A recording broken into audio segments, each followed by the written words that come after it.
This is Richard Flax at MoneyFarm, talking about some of the things that have caught our attention over the past few days. Two things really to touch on. The first from the US, the minutes of the central bank meeting, that really highlighted a few things. Firstly, that the coronavirus continues to dominate their thinking. They think it continues to have a meaningful impact on economic activity, which perhaps isn't a huge surprise. Second, that they will, the Federal Reserve will continue to be very supportive in terms of programs, low interest rates, quantitative easing, etc., in order to support the US economy.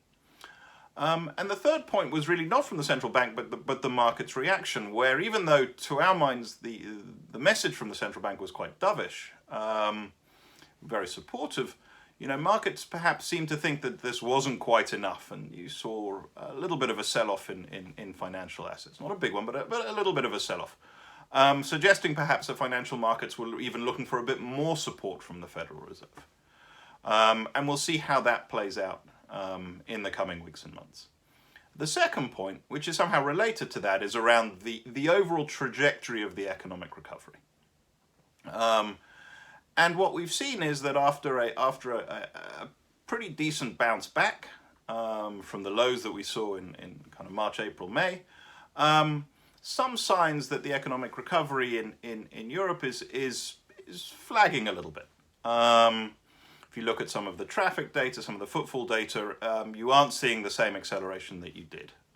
And that's been somehow echoed by some of the traditional macro data, purchasing managers indices that have been released this week in Europe, that were generally above 50, which is usually taken as an indication that the economy is growing, but somehow a little bit below financial market expectations.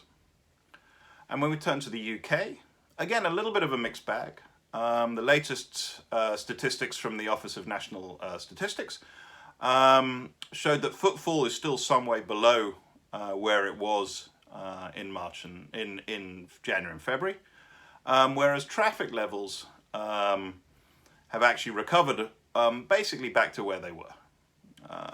So when we think about the recovery going forward, we'll be paying close attention to the macro data, both traditional monthly data, but also some of the newer so-called alternative macro indicators, things like traffic flows, to try and get a sense as to whether the recovery is really continuing on the trajectory that we'd like to see, or whether we are seeing signs that the renewal in the number of infections that we have seen across Europe is having broader macro implications. Thank you very much for joining us, and look forward to speaking to you again soon.